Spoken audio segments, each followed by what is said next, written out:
Whoa there, matey. Ready to set sail. Today, we're diving deep into the world of pirates. You know, beyond the movies and the legends, we're going for the real deal. Hi. And luckily, we've got just the thing, an 1841 book called, well, The Book of Pirates.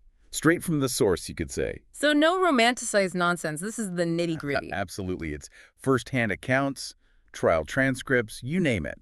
Like a pirate's diary, almost. Wow. So less Jack Sparrow, more like actual history. Exactly. A real look at the lives and, yeah, sometimes brutal deaths of these, well, notorious figures. Now, the book's preface, it really struck me. Why are we so drawn to these, well, rogues? Even back then, in 1841, it quotes Byron's poem, The Corsair, and it basically says, we love a rebel, even if they're a bit, rough around the edges. Still true today, you think? I'd say so. I mean, think about it. All those anti-heroes we love, breaking the rules, doing things their own way.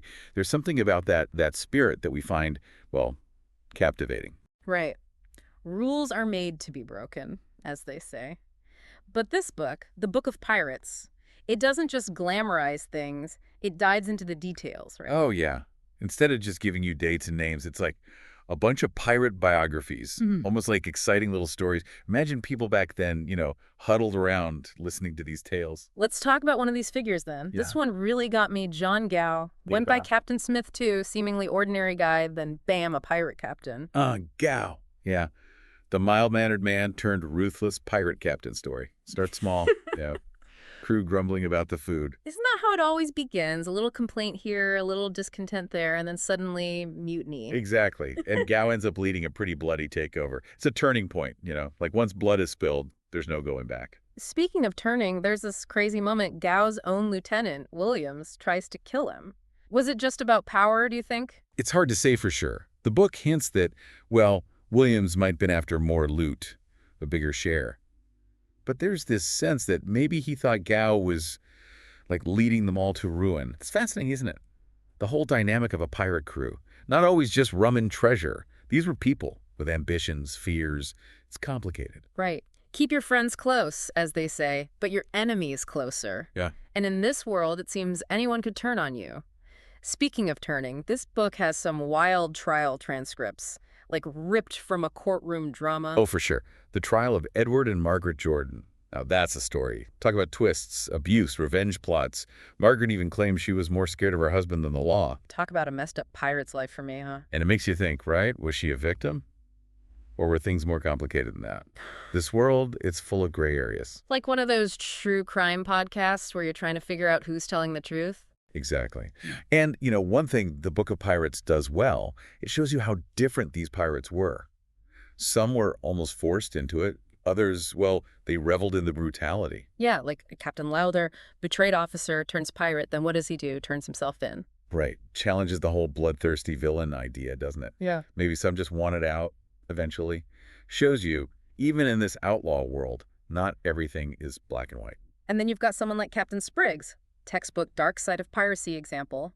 The book details his cruelty, seemed to, well, enjoy inflicting suffering. Yeah, Spriggs is a reminder. For some, piracy wasn't just survival, it was power, pure and simple. Okay, we've got betrayal, legal battles, all sorts of characters. But we can't forget the biggest name of all, right? Blackbeard. Blackbeard. Yeah, he's the ultimate pirate, isn't he? Think about his blockade of Charleston, holding a city hostage for medicine. Talk about bold negotiating tactics. He wasn't just all brute force, was he? No way. Blackbeard was, a master of psychology. Yep. Cultivated that terrifying image. But he also knew how to play the game. Understood fear, but also diplomacy. You could say he was like an early PR expert. Our pirate CEO. In a way, yeah. Yeah. He had the vision, built a brand, even executed his strategies, just, with cannons instead of board meetings. And the book describes his final battle against Lieutenant Maynard. Brutal. Blackbeard gets wounded over and over, but keeps fighting, like a mythical beast. Hard to believe, right? Shot, stabbed, still going. It's no wonder he became this, symbol of fearlessness. But even Blackbeard meets his end, and they displayed his severed head as a warning. Do you think that really worked? It definitely sent a message. But did it stop others? Or just make things worse? It's hard to say, really. One man's terror is another man's hero. Right. And Blackbeard kind of embodies that. And, Blackbeard might be the most famous, the Book of Pirates. It highlights other figures, too. Some lesser known, but just as fascinating. including some, well, some women who defied the odds in this very male world. Mary Read and Anne Bonney, right, talk about breaking the mold. Disguises, escapes, and they held their own with the toughest pirates. It's amazing, isn't it? Think of the guts it took, not just to be a pirate, but to hide who they were. Shows their resilience. They refused to be limited. So did they both become pirates for the same reasons? That's where things get interesting. Mary Read, it seems like she was pushed into it. Survival, maybe? Anne Bonny, on the other hand, she craved the adventure. She was a rebel through and through. So different paths, same dangerous world. And their fates were different too, right? Sadly, yeah. Mary Read died in prison. Anne Bonny, though, she vanished. No one knows for sure what happened. Did she escape, get captured? It's a mystery. It's like she sailed off into legend, a symbol of, well, what women could do in a time that tried to hold them back. Now, there's the story we touched on earlier. It's more than just pirate adventure. The capture of the Amistad and the trial of the African captives. Yeah, that one goes beyond the usual pirate tale. Makes you think about the slave trade, the fight for freedom. Issues that, sadly, are still relevant today. The book describes how horribly those captives were treated. It's a dark reminder of what humans are capable of. And then they revolt. Yeah. Led by Sink. They take over the ship. Talk about courage, right? Desperate to be free. But that wasn't the end of their fight, was it? Captured, put on trial in the U.S. The book goes into the legal battle, all the complexities, different viewpoints on slavery.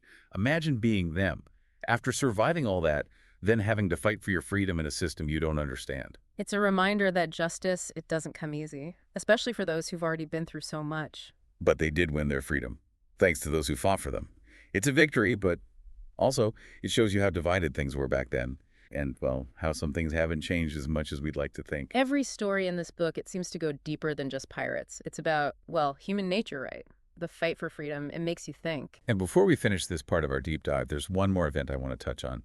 The burning of the Caroline blurs the lines between piracy and, well, outright war. Canadian rebels, American steamship, almost a war between the U.S. and Great Britain. Sounds like a movie plot. It's a good reminder. Things like sovereignty, territory, the use of force. It's not all ancient history. These are still issues today, all over the world. This deep dive into the Book of Pirates, it's been amazing. I thought it would be all adventure and treasure, and it was, but it was so much more. Exactly. It's history, but it's also about people, their choices, their lives. The Book of Pirates gives you this, well, this amazing look into all of that. If you want a book that'll surprise you, make you think, and take you on an adventure, find this book. It's a real treasure. And remember, as you read it, keep your mind open. Question things. Because history, like the ocean these pirates sailed, it's full of hidden depths.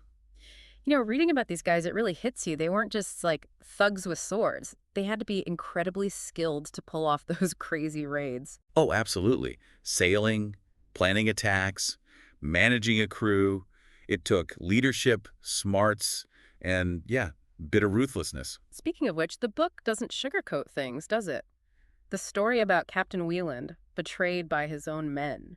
Chillin' stuff. Yeah, Baker, Brose, and Peterson, their greed got the better of them, attacking their own captain, a man they sailed with. Makes you wonder about loyalty in this world. And Wieland, even wounded, he survives by agreeing to, get this, navigate for them. Talk about a risky move. Shows you how quick thinking he was, Yeah. but also maybe a bit naive, trusting those guys after what they did. Right. Desperate times, maybe. But they got what was coming to them in the end, didn't they? Oh, yeah. Justice caught up with them. Captured, tried, executed. Even back then, you couldn't just get away with anything. It's interesting. The book has their confessions. You get inside their heads a bit. Their motives, their regrets. Makes them seem almost human, even though what they did was awful. It does make you think about choices, doesn't it? Were they always bad guys? Or did circumstances push them to it? It's a tough question. But talking about tough guys, what about Captain Edward Lowe? He seemed to, well, enjoy the brutality a bit too much. Ah, Lowe. Yeah, his story shows you the dark side of piracy, that's for sure. Not all treasure and adventure. For some, it was something else. The book describes him cutting off a captain's lips and then, well, broiling them in front of him. Just horrifying. Pure cruelty. It's hard to imagine. Makes those romantic pirate images seem pretty ridiculous. Right. These were real people. But Lowe, even though he was so cruel, he was also successful. Captured a ton of ships, got rich. He was, for a while. He was cunning, knew how to scare people, both his enemies and his own men. But it couldn't last forever, could it? What took him down? He ran into a British man of war, the Greyhound. Those were tough ships, built to fight pirates. Sounds intense. Did Lo go down fighting? There was a big battle, but he managed to escape with some of his crew. His time was over, but no one knows for sure what happened to him. Some say he died at sea, others that he went back to England, lived quietly. We'll never know. Either way, it shows you. Even the best pirates couldn't outrun fate forever. Now, let's talk about someone completely different. Captain Bartholomew Roberts. One of the most successful, but also known for, well, for having rules. A code of conduct. Roberts, yeah, he was fascinating. Very organized, had a written code about everything. Dividing loot, no gambling, no fighting on board. Totally different from someone like Lo. It's like he was trying to make piracy civilized. Do you think that's why he was so successful? It's possible. His crew, they were probably more disciplined, more effective. And he was successful, no doubt. Captured hundreds of ships, a huge fortune. The book describes him capturing, get this, 42 Portuguese ships, a whole fleet. How did he pull that off? He tricked them. Pretended to be a harmless merchant ship, then attacked when they were close. Classic pirate tactic. Surprise and overwhelm. Smart. But even Roberts, with all his rules and success, he couldn't escape the dangers, could he? Sadly, no. He ran into another man of war. The Swallow. Big battle, and Roberts died fighting, like the stories say. Never surrendered. It's kind of a tragic ending, but fitting, I guess, for someone who lived by his own code. It makes you think, what made a guy like that become a pirate? Was it just the money and power? Or was there more to it? The adventure, the freedom? Those are good questions. Yeah. What's clear is Robert's story, like a lot of the ones in this book, it challenges what we think we know about pirates. They weren't all the same. It's like the more you learn, the more you realize how complicated it all was. It's amazing how different all these captains were. We've seen Blackbeard, efficient, brutal, Lo, just plain cruel. Robert's all about rules. But what about Charles Vane? His story, it's full of, well, ups and downs. Vane, he's a tricky one. The book makes him out to be a good sailor, a bold leader, but also kind of reckless. He'd make these big moves, but they'd often backfire. Mutinies, narrow escapes. Shows you, charisma only gets you so far, even as a pirate captain. So he's the guy who let his ego ruin everything. Pretty much. And his ending, it shows how fast things could change. Captured, tried, executed. All those dreams of, freedom and riches, gone. The book, it doesn't hold back on the execution part either. Kind of a wake-up call, huh? About the risks they were taking. Definitely. It's a reality check. Compared to, the romanticized pirate stuff, this book shows you it wasn't all fun and games. It makes you wonder, why do it then? Knowing the risks? Was it just greed? Or was it something else? That need for freedom to escape the rules. Yeah, that question comes up a lot. And like we've seen, the answers are complicated. Some, maybe it was their only option. Others, maybe they just wanted adventure to make their own rules, even if those rules were, well, outside the law. Talking about breaking rules, we can't forget the women. Mary Read and Anne Bonney, total legends. They dressed as men, joined pirate crews, proved women could be just as tough. Amazing stories, right? Think about it. Not only being a pirate, but hiding who you really were. That takes guts. They weren't going to let anyone tell them what they could or couldn't do. So what made them become pirates? Same reasons. Not quite. Mary Read seems like it was more about survival. Yeah. Forced into it, maybe. Anne Bonney, though, she wanted the adventure, the freedom. She was a rebel through and through. Different paths, same destination, huh? The pirate life. And they ended up differently too, right? Sadly, yes. Yeah. Mary Read, she died in prison. Yeah. Anne Bonney, though, she just disappeared. No records, nothing. Yeah. Did she escape and start a new life? Who knows? She's like a ghost story, the woman who outsmarted everyone and vanished. Now, I want to go back to that story about the Amistad. It's more than just a pirate story, isn't it? Definitely. It's about slavery, about fighting for what's right, things that matter. Even today. The book talks about how terribly they were treated, the captives. It's awful, just awful what people will do to each other. And then they rise up. Senk leads them. They take over the ship. It's like a symbol of hope. They wouldn't give up. But the fight wasn't over, right? They were captured, put on trial. Yeah. The book gets into all that, the legal battles, the arguments about slavery. Imagine after all they went through, then having to fight for their freedom in a system they didn't understand. Justice is a long road, especially when you're already at a disadvantage. But they did win their freedom. People fought for them, and they won. It's a victory, but it also reminds you things were so divided back then, and honestly, some things haven't changed that much. Every story, it seems to connect to something bigger. It's not just about pirates, it's about us, about what we're capable of, good and bad. Exactly. And before we wrap things up, there's one more event. It shows how blurry things could get between piracy and, well, actual war. The burning of the Caroline. Canadians, Americans, a ship on fire. It almost started a war between two countries. Right. It's a reminder that all those things, national borders, using force, it's not just history. These things matter today. Well, this whole deep dive into the Book of Pirates, it's been incredible. I didn't expect it to be so thought-provoking. Me neither. It's not just about pirates and treasure. It's a look into history, into ourselves. This book, if you want to learn, to be challenged, and yeah, to go on an adventure, find it. It's worth it. And as you read those stories, remember to think for yourself. Don't take everything at face value. Because history, it's full of surprises. Like those pirates, always more than meets the eye.